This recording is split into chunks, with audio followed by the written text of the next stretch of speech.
Ibu serta hadirin rahimakumullah, marhaban berasal dari kata-kata rohaba.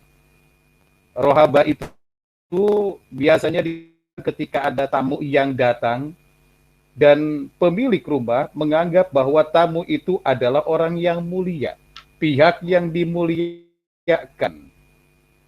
Maka marhaban itu adalah sebuah ungkapan rasa kegembiraan tatkala menyambut kedatangan sesuatu yang mulia atau seseorang yang mulia. Marhaban juga diartikan sebagai tempat yang luas.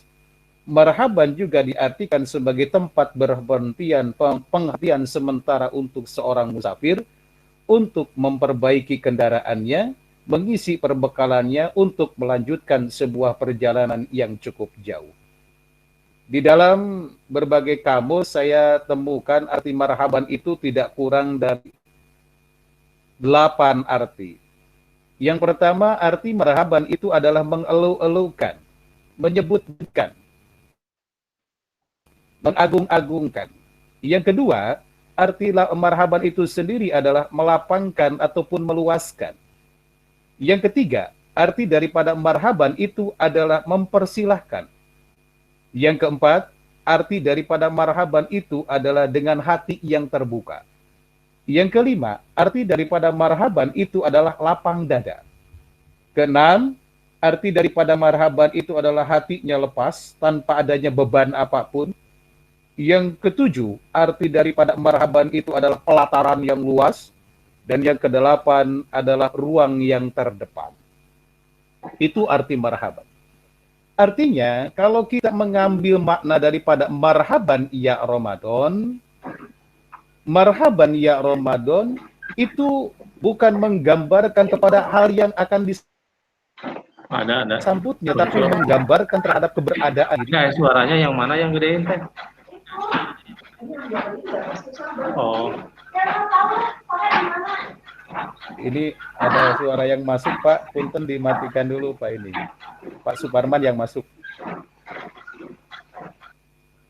Jadi, bukan dunia itu, tapi kitanya sendiri yang mengeluh-elukan terhadap Ramadan.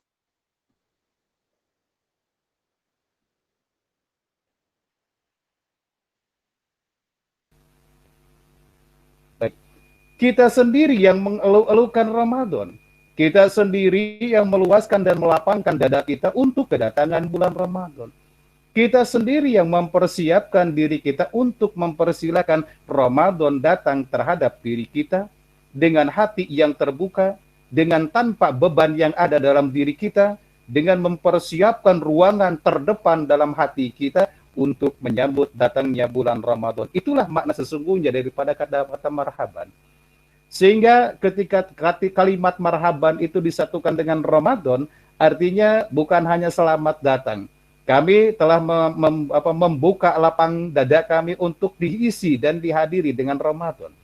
Kami tanpa adanya beban apapun yang dimiliki, ketika datang Ramadan kami sambut dengan penuh ketenangan, kami sambut dengan penuh kebahagiaan. Kita siapkan ruang terdepan, artinya bahwa Ramadan diperuntukkan, dipersilakan untuk menduduki tempat yang tertinggi dan termulia di dalam hati kita. Nah, berbeda lagi dengan kalimat ahlan wa sahlan yang sering juga kita dengar. Ahlan wa sahlan ini berkaitan dengan diucapkannya itu berasal daripada kata-kata ahlun. Ahlun itu keluarga. Sahlun itu artinya muda. Artinya ketika mengatakan ahlan wa sahlan itu artinya engkau sudah kami anggap sebagai keluarga dan engkau datang dengan diberikan kemudahan oleh kami. Itu arti ahlan wa sahlan. Sehingga ahlan wa sahlan itu hanya diucapkan tatkala bertemu dengan orang, tapi yang disebutkan dengan marhaban itu terhadap satu bulan ataupun kepada sesuatu yang kita anggap mulia. Nah, pengucapan kalimat marhaban ya Ramadan ini tentunya bukan didasarkan kepada sikap yang hanya berada di mulut saja, tapi pengungkapan kalimat marhaban ya Ramadan itu memerlukan bekal dalam diri kita, persiapan bahwa kita betul-betul merasa berbahagia dengan kedatangan bulan Ramadan. Persiapan untuk melapangkan diri kita melepaskan beban-beban yang ada dalam hati kita, dalam diri kita, untuk dengan penuh keyakinan menyambut kedatangan bulan Ramadan itu. Sehingga ada satu hadis diriwayatkan oleh Ma'la bin Fadl bahwa beliau mengatakan dahulu sahabat Rasulullah SAW itu berdoa kepada Allah itu sejak 6 bulan sebelum masuk bulan Ramadan, agar Allah menyampaikan mereka kepada bulan yang penuh berkah itu. Kemudian setelah 6 bulan semenjak bulan Ramadan, artinya dari Syawal, Dzulqa'dah, Dzulhijjah, terus setelah 6 bulan itu mereka masih juga berdoa kepada Allah agar seluruh amal ibadah yang dilakukan selama bulan Ramadan itu diterima oleh Allah Subhanahu wa taala.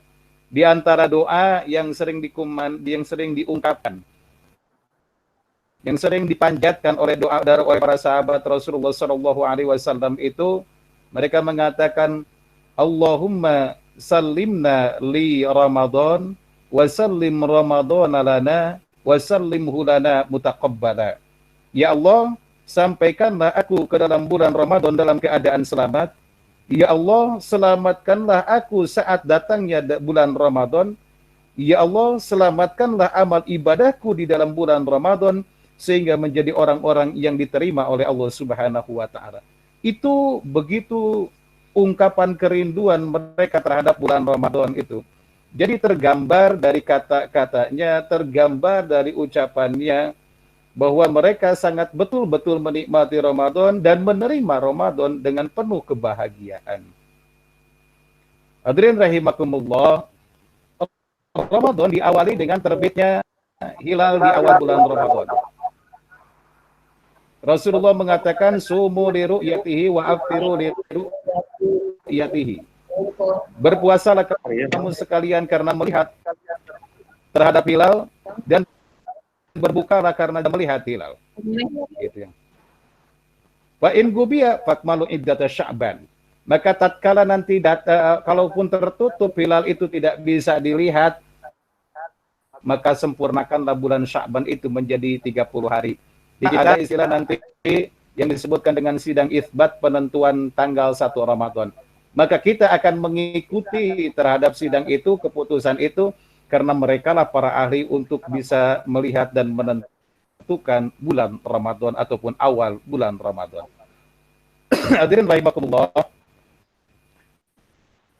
Rasulullah SAW itu menyambut dengan sukacita kedatangan bulan Ramadan dengan senantiasa membacakan doa. Diceritakan dari Ibnu Umar dalam sebuah hadis di mana Rasulullah SAW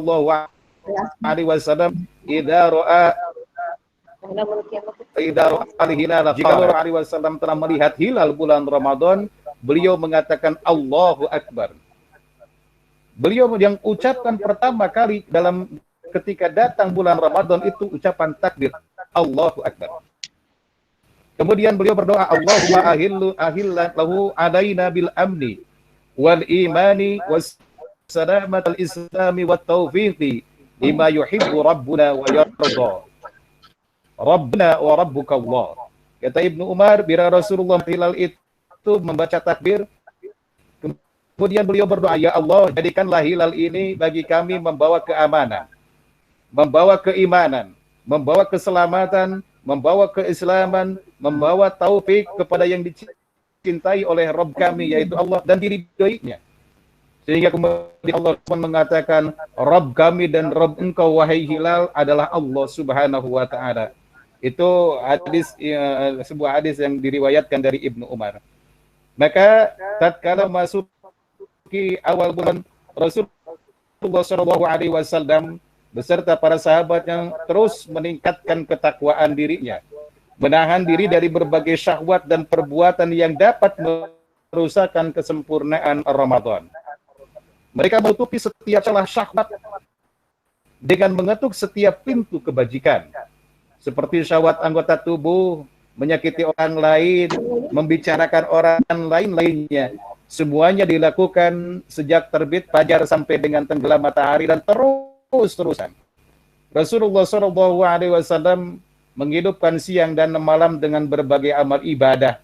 Dan terutama Rasulullah SAW seperti yang dikatakan oleh istri beliau tercinta Aisyah radhiyallahu anha, bahwa Rasulullah Shallallahu Alaihi Wasallam itu adalah orang yang dermawan. Tapi ketika datang bulan Ramadan, maka beliau jauh lebih dermawan daripada bulan-bulan yang lainnya. Pada bulan Ramadan ini